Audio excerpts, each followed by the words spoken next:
मध्ये त्यांचं स्थान एक खूप मोठं राहिलेलं आहे। त्यांच्या माध्यमातून निश्चित प्रकारे राज्यामध्ये खूप या राज्यातील जनतेला खूप अनेक क्षेत्रामध्ये त्यांचा मार्गदर्शनाचा लाभ झालेला आहे। त्यांच्या जाण्याने निश्चित प्रकारे महाराष्ट्राची खूप मोठी हानी झालेली आहे। पाटील साहेबांच्या जाण्याने निश्चित प्रकारे पाटील कुटुंबीय त्यांचे सगळेच नातेवाईक त्या सर्वांच्या दुःखामध्ये आम्ही सर्वजण सहभागी आहोत। त्यांना मी माझ्या वतीनं राज्याच्या आमच्या जनतेच्या वतीनं वैयक्तिक माझ्या भरणे कुटुंबाच्या वतीनं मी त्यांना भावपूर्ण श्रद्धांजली अर्पण करतो।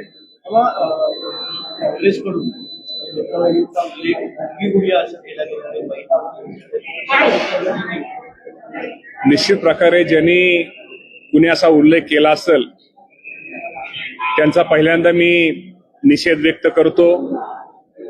आपल्या सगळ्यांना माहिती आहे की राज्याचे दिवंगत उपमुख्यमंत्री अजितदादा पवार साहेबांच्या सुनेत्रा वहिनी जरी पत्नी असल्या तरी सुनेत्रा वहिनींचं खूप मोठं काम, सामाजिक काम यापूर्वी या राज्यामध्ये राहिलेलं आहे। महिला बचत गटाच्या माध्यमातून राहिलेलं आहे। स्वतः त्या आजही उत्तम शेतकरी, उत्तम व्यावसायिक म्हणून त्यांची ख्याती आहे। त्यांचा ज्यांनी असा उल्लेख केला असेल त्यांचा तर मी निषेध करतोच, पण महाराष्ट्रामध्ये आपल्या सगळ्यांना माहिती आहे की महिलांचा सन्मान करणारा हा महाराष्ट्र आहे आणि महिलांविषयी ही आपली खरं तर कुणी असं टीका करणं, टिप्पणी करणं आपली खरं तर संस्कृती नाहीये। आणि निश्चित प्रकारे ज्यांनी कुणी असं हे केलं असेल त्यांनी जाहीर ह्या राज्याची, सुनेत्रा वहिनींची तर माफी मागावी, परंतु राज्यातील माझ्या महिलांची माफी मागावी हे आपल्या माध्यमातून मी जो टीका करणार आहे त्याला निश्चित प्रकारे त्यांना सांगतो आणि पुन्हा एकदा मी ज्यांनी कुणी हे केलं त्याचा निषेध करतो। काँग्रेसकडनं अशा प्रकारची टीका एकूणच टीका होत असताना अशा प्रकारे बघता आहे काँग्रेसचा इतिहास राहिलेला आणि अशा प्रकारे काँग्रेसचा इतिहास तर आपल्याला माहिती आहे की पहिल्यापासून महिलेचा सन्मान करण्याचा इतिहास त्यांचा राहिलेला आहे। पण ज्यांनी कुणी अशी टीका केली असेल त्याचा निषेध करतो आणि ज्यांनी कोण काँग्रेस पक्षाने ज्याचा कोण ज्यांनी कुणी केला असेल त्याचाही पक्षाने विचार करावा हे आपल्या माध्यमातून सांगतो। केवायसी अर्ज दाखल झाले नाही, त्याहून लाभ अद्याप मिळाला नाही। केवायसीच्या बाबतीमध्ये आपल्या सगळ्यांना माहिती आहे की साधारणतः 17 लाखाच्या आसपास शेतकऱ्यांना पहिल्या यादीमध्ये की आपण सर्वांनी कर्जमाफी ही शासनाने दिलेली आहे। त्यामध्ये साधारणतः आज अखेर 11.5 म्हणजे साधारणतः 11 लाखाच्या आसपास शेतकऱ्यांची केवायसी झालेली आहे। त्यामुळं त्यांना आता कर्जमाफीची काहीच रकमेची अडचण राहिलेली नाही आणि उर्वरित शेतकऱ्यांना सुद्धा निश्चित प्रकारे त्या बाबतीमध्ये केवायसीचं काम हे युद्ध पातळी सुरू आहे। लवकरच त्या सर्वांना निश्चित प्रकारे या कर्जमाफीचा लाभ लवकरात लवकर मिळेल।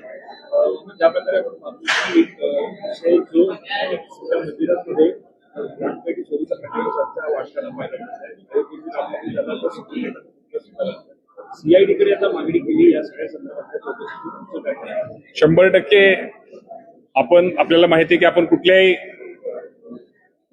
मंदिरामध्ये जातो, दर्शन घेतो आणि कुठेतरी मनाला एक समाधान, शांती मिळते आणि कुठेतरी एक दक्षिणा म्हणून हित करतो आणि त्या दक्षिणेवरती किंवा त्या पैशावरती कुणी जर घाव घालत असेल, त्यामध्ये कुणी जर भ्रष्टाचार करत असेल त्या बाबतीमध्ये निश्चित प्रकारे त्यांची चौकशी ही केली गेली पाहिजे आणि त्यांना निश्चित प्रकारे शासन हे मिळालं पाहिजे। बाळा मोहम्मद आहे तिथे फार मोठ्या प्रमाणावर करप्शन झालेलं आहे। आता कोल्हापूरमध्ये त्याची एसआयटी चौकशी लावलेली आहे, पण धनगर समुदाय आणि पश्चिम महाराष्ट्रात अतिशय मोठं या देवस्थानचं काम आहे, अशा ठिकाणी करप्शन होणं ही फार मोठी गोष्ट आहे। मी ते मगाशी ते सांगितलं ना, जिथं जिथं यामध्ये कुठं करप्शन किंवा तिथं ही झालं असेल, भ्रष्टाचार झाला असेल त्या बाबतीमध्ये निश्चित प्रकारे यांची चौकशी झाली पाहिजे आणि निश्चित प्रकारे त्यांना निश्चित प्रकारे योग्य ते शासन हे दिलं गेलं पाहिजे, तर भविष्यात असं कधी कुणी करणार नाही।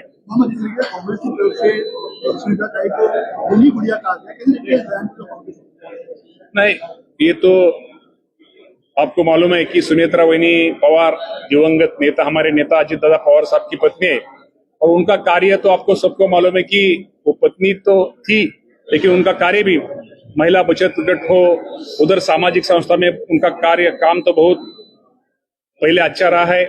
इसके वास्ते जो जिसने ये ऐसा बोला है उसका मैं पहले निषेध करता हूं, और ये अच्छी बात, महाराष्ट्र के लिए ये अच्छी बात नहीं है। कितना केवाईसी हुआ है कर्ज माफी पर? अभी 11 लाख कर्ज माफी का जो हमारे किसानों की 11 लाख के आसपास, 10 लाख 11 लाख के आसपास अभी केवाईसी हो गई है। बाकी का भी काम युद्ध पातळीवर चालू है, वो भी जल्दी हो जाएगी। मुश्किल है